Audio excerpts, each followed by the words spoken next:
It's fun to see him get indicted today. I was trying to do like a riff off Donald Trump's YMCA song, but that is it, folks. That is it. We did a reading together. We were looking at the end of March and what was going to happen with Donald Trump. And the vibes were steady and they kept steady. And yes, darlings, yes. Before the end of March, it happened. Donald Trump has been indicted. Now, I'm so grateful it didn't happen on April 1st because that would be April Fool's Day and everybody would be like, is it true? Is it false? I have to say, like, I never thought about this before because you know how like you say, watch your favorite time of year or watch your favorite season or watch your favorite holiday. But I've never thought of like, is there a time that I don't, or a part of the year that I don't like? I've never thought of it in that way. And I have to say, April Fool's is probably my least favorite day of the year. I don't like April Fool's. Now, I can appreciate April Fool's being paid on somebody else, but not myself. You know what I'm saying? So, I don't know. Do you guys have April Fool's where you're too? So, just in case, April Fool's is a time it happens April 1st, and it's when you can play a trick on somebody. So, for instance, you can get up and set your brother's or sister's alarm an hour early, watch them get ready for school, and then say, April Fools, you still got an hour.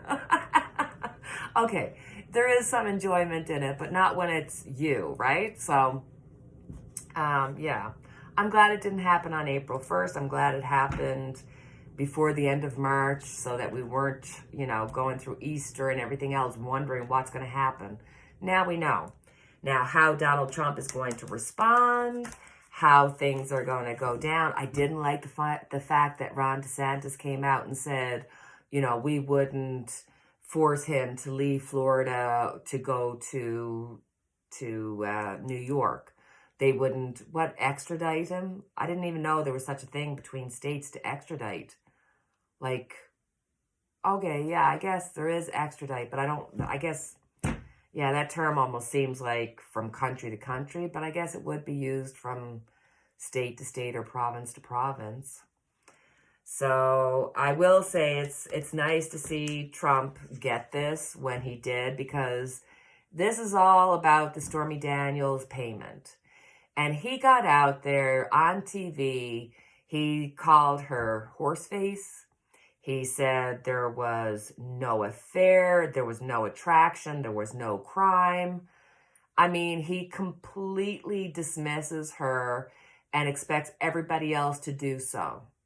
And the fact that she has had the tenacity to keep going, not day after day or week after week, year after year after year, she keeps going. And even though her life has been threatened, her family's life has been threatened, she has a child.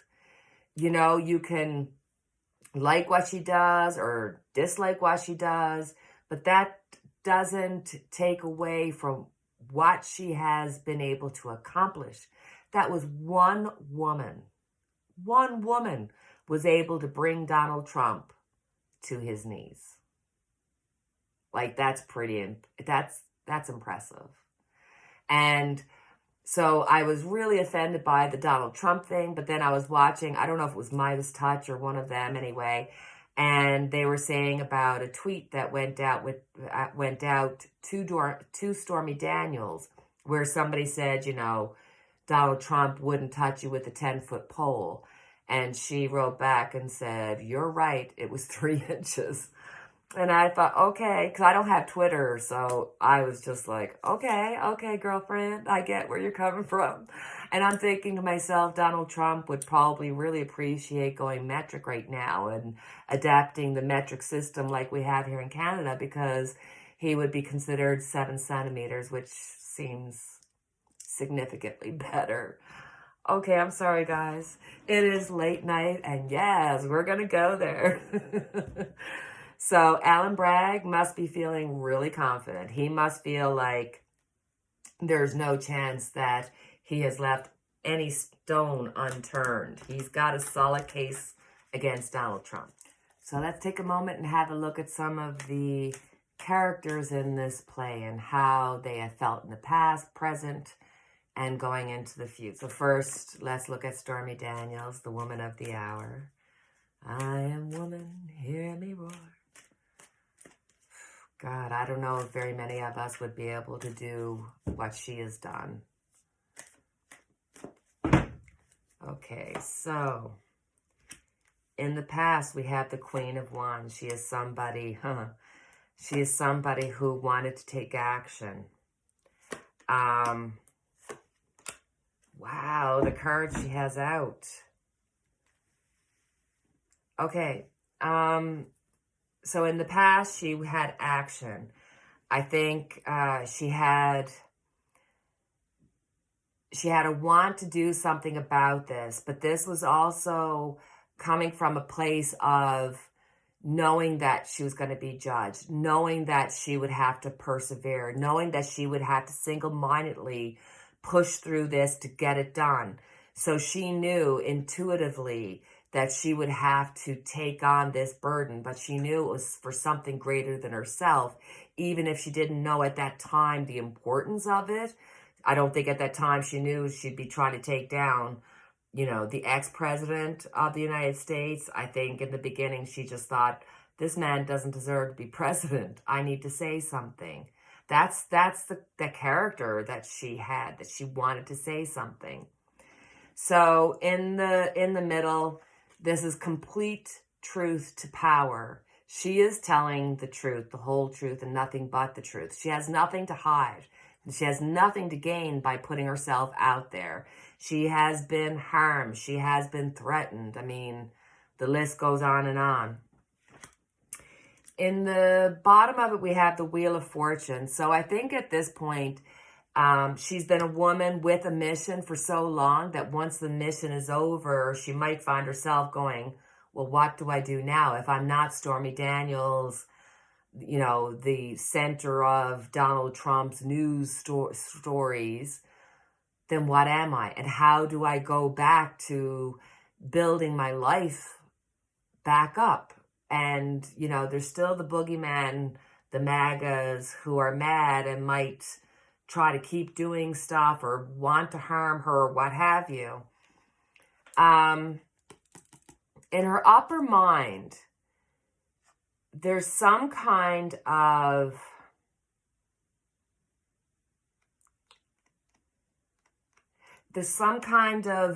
business that she's thinking of. But she's being very secretive about it. This could be secretly, you know, wanting to write a book.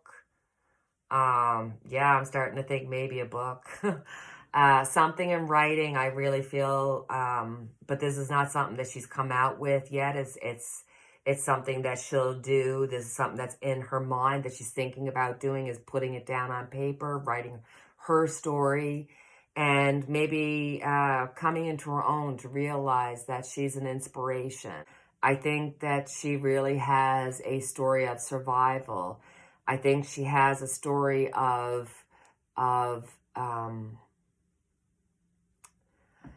because the last card is Judgment. So I think her story will be a story of don't judge a book by its cover.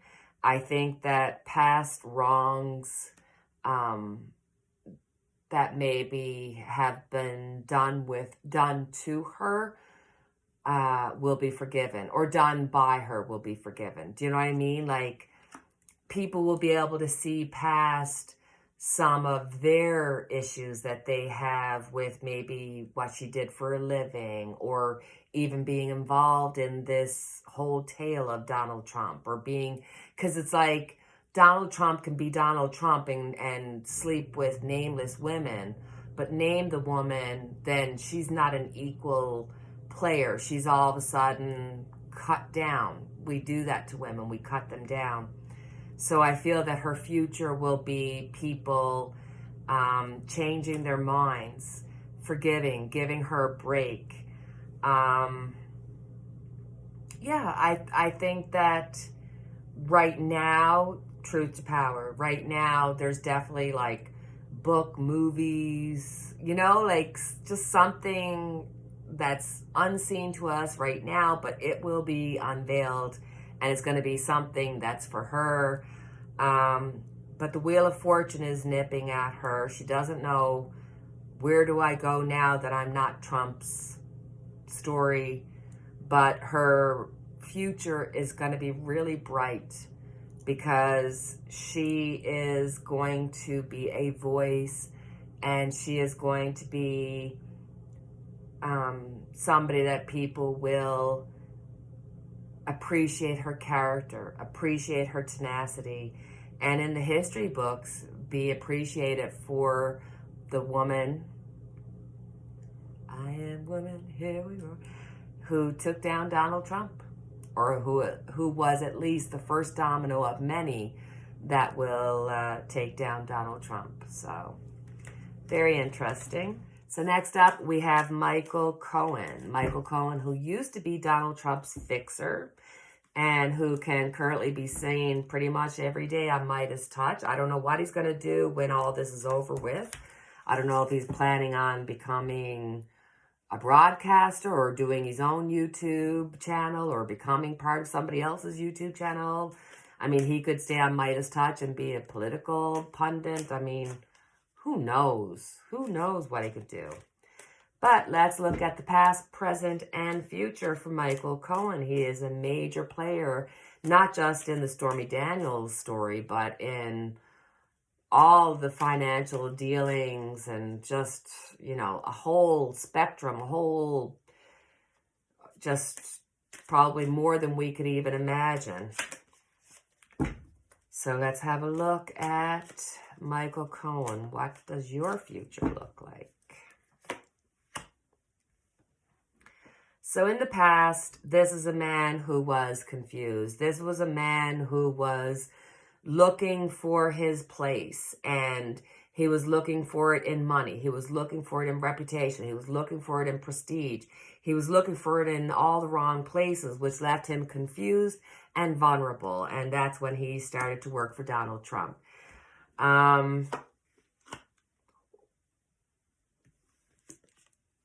Truth to Power, the exact same card that I got for Stormy Daniels. And I mean, I love tarot. Truth to Power. He is telling the truth. He is putting it in writing. He is willing to tell his story. And he's willing to, just like Stormy is willing to say, look at my life. Judge me. Look at it, warts and all. I got nothing to hide. This is what this man has now had to do. He has said, listen, look, I've done the deed. I've paid my time. I've taken responsibility. And even though I might have changed my story here, it's because I was telling you the truth. I was telling you the truth to power. Underneath it all, oh, broken heart. I think that upon reflection, once he came out of working for Donald Trump and he had to turn his back away from his old lifestyle, from the way things were, the way things were ran, I mean, you lose friends, you lose family, you lose colleagues, you lose so much. Now, you'll gain so much on the other side, but those hurts. You know, he loved Donald Trump. I'm not talking about in any kind of enamorous sexual way. I'm talking about he loved this man. He was willing to put his life on the line for this man more than once. He really felt like he was the fixer. He really loved this man. So his heart was broken over this. I think that it has affected his family relationships. Obviously his friends, obviously people who, you know, would work with him. And so underneath the telling of all this truth is a lot of heartbreak, a lot of learning through the heartbreak of this whole journey that he's been on. On top of it, he's got the Fool. He's just like where do I go now? He thought he had this wonderful life under Donald Trump being the fixer, that somehow he was being rewarded and that life was good and he had money and had prestige. And now he's just like, what do I do? Where do I go? And he's not even, he's excited. It's like he's willing to take responsibility and let go of the past, even though it still hurts. He's human. But he has spoken truth to power. And he is like a kid in a candy store. What's next? You know what? This is somebody who is, who doesn't spend a lot of time, you know, stressing out about the past. It's a move forward kind of guy. And move forward he is. And it's kind of shaky, I will say, because the Fool can either bring you into this joyous new beginning of something, or he can topple you off that mountain by making a fool of themselves. So I think that it's double for him. That on the one hand, he's excited about whatever's new in his future that's coming, but he's also still afraid of being the fool, being made the fool, of falling again, or maybe even falling back to his old habits, his old ways of doing things, right? The future, boy. Okay, so we had the Hierophant.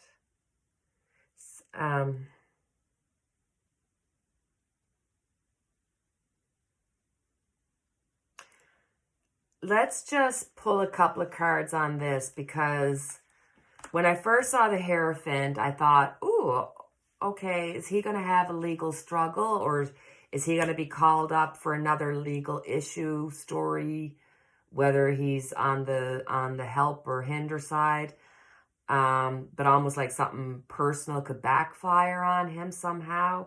And then I'm thinking, you know, this is his future, so maybe he's planning to expand legalities or his legal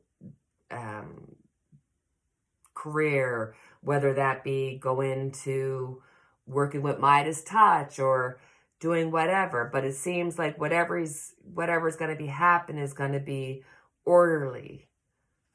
So let's just pull a few randoms and see, does this have to do with his work, or is there a possibility of him getting in future trouble?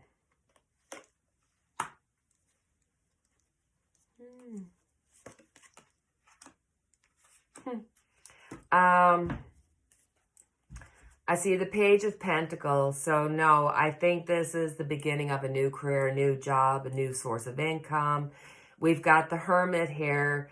I wouldn't be surprised if he writes another book, kind of talking about the aftermath, or like writing a book about what it was like going through this. So he might be keeping notes and kind of writing about what's happening. And I think there's a part of him that has, he's had to be faced with having to look at himself, looking deep inside of himself, kind of trying to reconcile who's the real him and what does that mean to him spiritually, emotionally, mentally, physically, and everything. So, you know, this could be the structure in which he wants to base his future life. And his future, what he wants to do is coming from a place of love, coming from a place of wanting to understand. So I really feel like this has been and will continue to be not just a story that he's going through, it's a spiritual awakening, and that he sees a new way of doing things and he wants to be on that structured way of doing it. And that there's going to be an offer here, that he is going to be able to help others, and he is going to find real enjoyment. And I feel like over here in his past, he didn't know what to look for. And he finally, in his future, he receives the card of trueness, of love, of joy, of of compassion. Just really beautiful. Just a beautiful card. Beautiful card to end on. So, Michael Cohen, go forth and be happy. Be joyful. Do all you can. So let's look at the man, Donald Trump. Let's see, what is Donald Trump really thinking and feeling about this indictment leading up to this? We have the Three of Wands, waiting for his ships to come in. He definitely didn't think that he would get to this point. I think he thought his followers, his supporters, and the people that are doing his bid, like the MGTs or whatever, Marjorie Taylor Greene, MTGs, Marjorie Taylor Greene, yeah, MTG. Yeah, darlings, it's late at night now. I think he was waiting for them to take care of it, to, you know, keep it all quiet. He was waiting for them to come in and save him, and he'd look like, you know, Don, Teflon Don again. But that did not happen. So now he has to figure this out on his own. Boy, is he going to be seeing things from a different perspective. He is going to have to face this. He is going to be not just indicted, he's going to be found guilty.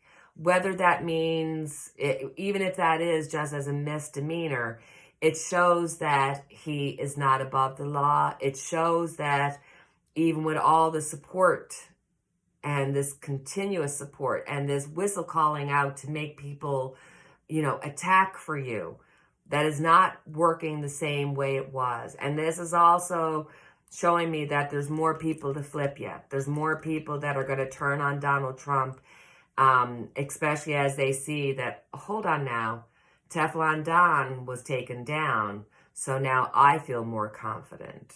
Do you know what I mean? Underneath it all, I don't know what is...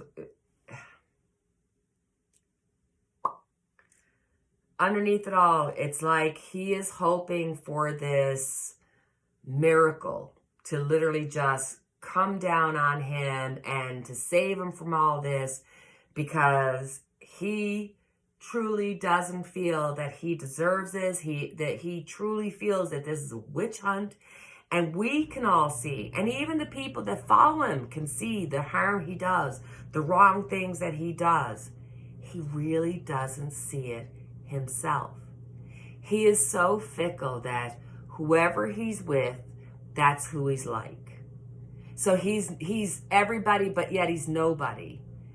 And so underneath it all is that he has this ability to feel like he can get through it all because he doesn't know any other way. He doesn't know what it's like to be stopped. He doesn't know what it's like not to be a star and to pay your way through and to get what you want and grab him by the meow meows. Like, he doesn't know what it means to be told no. On top, ooh.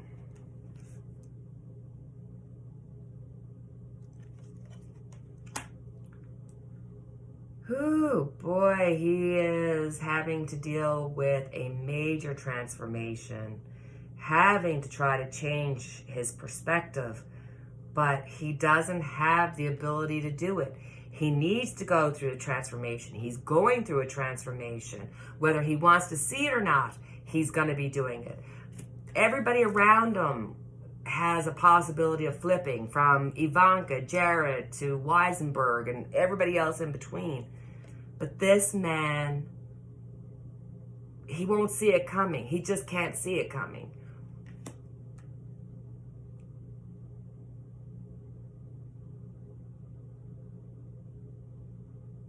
And let's just put it out there. I mean, if the man was ever to truly be taken off in the cuffs and put into actual physical jail, it might just be the thing that would take him off this physical plane, because I think his heart or something would just, his brain would burst. There's just no way he could comprehend understand or be able to deal. I mean, he would just be turning purple in there. He'd be the purple-orange guy in the prison. That's just the way it is. It would kill him. Maybe that's why in the last reading I said, or on our last reading about Donald Trump, I said I could literally see him being on his hands and knees, like literally on his hands and knees begging. The Queen of Cups.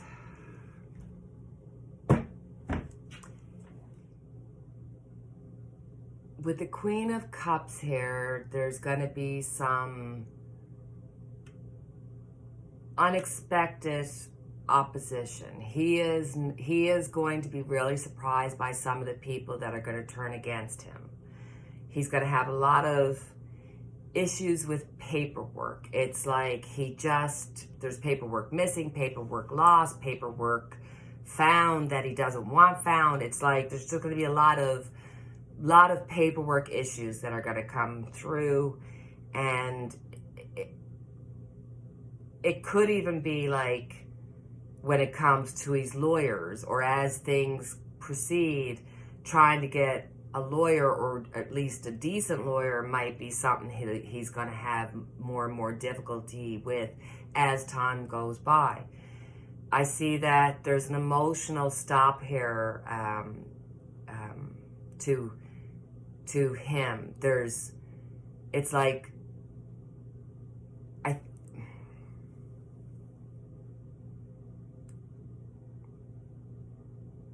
it's weird because the Queen of Cups is looking backwards. She's not looking forward. So it feels like all the emotion, everything is going to be put into what has been. So if you've heard the broken record of Trump saying we should have won, in 2020, well then you can't imagine the sob story he has going for himself in his own mind. But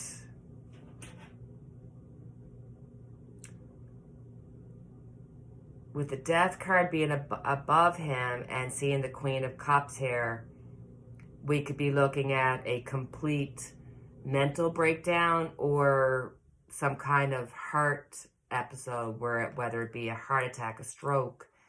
I'm not looking at the Queen of Cups favorably towards him, because the changes here, the need for transformation, the need with the Hangman to see things from a different perspective, and the Queen of Cups is just looking backwards. So it's nothing that's going to help him in the future. So his past, present, and future will all be stunted from this point. He will never have a future that is without this narrative. And it's like, whether his physical death were to come a year from now, 20 years from now, it matters not, because his whole experience from this day forward will always be having to deal with one thing after the other, because it's going to follow him. And I don't mean just the story, I mean the cases, the lawyers, the want to go after him, the everything. It's just going to go after him until his final breath, which